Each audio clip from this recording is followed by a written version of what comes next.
Sir ಇದು 5 guarantee ಕೊಟ್ರಲ್ಲ, ಈ 5 guarantee ಕೊಡೋ ಬದಲು ಒಂದು ಶಿಕ್ಷಣಕ್ಕೆ ಒತ್ತು ಕೊಡಿ. ಒಂದು ಹೆಣ್ಮಕ್ಳು ವಿದ್ಯೆ ಕಲಿಕೆ, ಬಡವ್ರ ಮಕ್ಕಳು ವಿದ್ಯೆ ಕಲಿಕೆ. ಈಗ ಇದು ಪ್ರೈವೇಟ್ ಸ್ಕೂಲ್ಗಳಲ್ಲಿ ಲೂಟಿ ಹೊಡಿತಾವ್ರೆ, ಲಕ್ಷಾಂತರ ರೂಪಾಯಿ ಫೀಸ್ ವಸೂಲಿ ಮಾಡ್ತಾವ್ರೆ. ಅದೇ ಒಂದು ಶಿಕ್ಷಣಕ್ಕೆ ಒತ್ತು ಕೊಡಿ. ಈ 2,000 ರೂಪಾಯಿ, ನಾವು 2,000 ರೂಪಾಯಿ ನಮ್ಮ ತಾಯಿಗೂ ಬರ್ತದೆ, ಆ ಸೆಕೆಂಡ್ರಿ. ನಮ್ಗೆ 2,000 ರೂಪಾಯಿ ಬೇಡ, ಅವ್ರು ಶಿಕ್ಷಣಕ್ಕೆ ಒತ್ತು ಕೊಡಿ. ಆಮೇಲೆ ಬಡವ್ರಿಗೆ ಹಾಸ್ಪಿಟ್ಲ್ ಕಟ್ಟಿಸಿ, ಒಳ್ಳೊಳ್ಳೆ ಹಾಸ್ಪಿಟ್ಲ್. ಇವತ್ತು ಗೌರ್ಮೆಂಟ್ ಹಾಸ್ಪಿಟ್ಲಲ್ಲಿ ಸ್ಕ್ಯಾನಿಂಗ್ಗೆ ಇದು MRI ಸ್ಕ್ಯಾನಿಂಗ್ಗೆ 5,000 ರೂಪಾಯಿ ತಗೋತಾವ್ರೆ, 3,000 ರೂಪಾಯಿ ತಗೋತಾವ್ರೆ. ಬನ್ನಿ ರಾಮನಗರ ಗೌರ್ಮೆಂಟ್ ಹಾಸ್ಪಿಟ್ಲಲ್ಲಿ ಇವು ಹೊಸ್ದಾಗಿ ಕಟ್ಸವ್ರೆ, ಕೋಟ್ಯಾಂತರ ರೂಪಾಯಿ ಖರ್ಚು ಮಾಡಿ ಹಾಸ್ಪಿಟ್ಲಿಗೆ ಕಟ್ಸ್ರಿ. ಬಡವ್ರಿಗೆ ಶಿಕ್ಷಣಕ್ಕೆ ಒತ್ತು ಕೊಡಿ.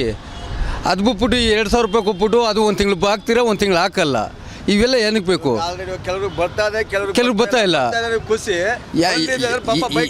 ಈ ಆಶ್ವಾಸನೆ ಕೊಟ್ಟು ಜನಗಳನ್ನ ಯಾಕೆ ಅಮರ್ಸ್ತೀರಾ? ಯಾಕೆ ಅಮರ್ಸಿದ್ದೀರಾ? ಇವತ್ತು ಪಬ್ಲಿಕ್ ಆ ಥರ ಇಲ್ಲ. ಸಾರ್ವಜನಿಕರು ಏನೋ ನಿಮ್ಮ ಸರ್ಕಾರ ಕೊಟ್ಬಿಟ್ಟಿದ್ವಿ, 130 ಸೀಟು ಏನೋ ಬಂದ್ಬಿಟ್ಟದೆ. ಅದು ಡಿ ಕೆ ಶಿವಕುಮಾರ್ ಮುಖ ನೋಡಿ ಒಂದಿಷ್ಟು ಬಂದ್ಬಿಡ್ತು. ಅವ್ರ ಲೆಕ್ಕ ಸೇಮ್ ಆಗಬೇಕಾಯ್ತು, ಏನೋ ಬಿಡಿ ಆಗಲಿಲ್ಲ. ಇನ್ನೊಂದು ಸಲ ಮಾತ್ರ ಇಂಥ ಕೆಟ್ಟ ಸರ್ಕಾರ, ಇಂಥ ಸಿದ್ದರಾಮಯ್ಯ ಸರ್ಕಾರ ನಮ್ಮ ಕರ್ನಾಟಕಕ್ಕೆ ಬೇಡ.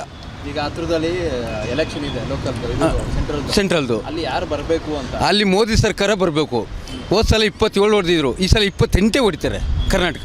ಇವ್ರು ಏನೇ ಗ್ಯಾರಂಟಿ ಕೊಟ್ಟರು ಸರ್, ಇಡೀ ಇಂಡಿಯಾದಲ್ಲಿ 380ರಿಂದ 400 ಸೀಟ್ ತಗೋತಾರೆ ಸರ್. ಮೋದಿ ಸರ್ಕಾರ ಬರಬೇಕು. ಮೋದಿ ಇರೋ ಗಂಟೆ ನಮ್ಮ ದೇಶ ಉದ್ಧಾರ ಆಗೋದು. ಅವ್ರು ಏನಾದ್ರು ಹೊಂಟೋಯ್ತು ಅಂದರೆ ನಮ್ಮ ದೇಶ 12 ಗಂಟೆ ರಾತ್ರಿ ದೇಶನ ಮಾರ್ಬಿಡ್ತಾರೆ ಚೀನಾ ದೇಶದವ್ರಿಗೆ. ಇಷ್ಟು ಕೋಟಿ ಕೊಟ್ಬಿಟ್ಟು ನಮ್ಮ ದೇಶ ಇಟ್ಕೊಳ್ಳಿ ಅಂದ್ಬಿಟ್ಟು. ಮೋದಿ ಇಲ್ಲ ಅಂದರೆ ಮೋದಿ ಇರ್ಬೇಕು ಸರ್. ಸ್ವಾದಿಷ್ಟತೆಯ ಸ್ವಾದ, ತಾಜಾತನದ ಆಹ್ಲಾದ, ಉತ್ತಮ ಆರೋಗ್ಯ ಮತ್ತು ಹೆಚ್ಚಿನ ರೋಗ ನಿರೋಧಕ ಶಕ್ತಿಯ ವೃದ್ಧಿಗೆ ಈಗ ನಿಮಗೆ ಸಿಗುತ್ತಿದೆ ಉತ್ತಮ ಗುಣಮಟ್ಟದ ಪೌಷ್ಟಿಕಾಂಶ. Shri Vaidik millet health mix, ಇದು ಸಿರಿಧಾನ್ಯಗಳ ಸಂಪತ್ತು.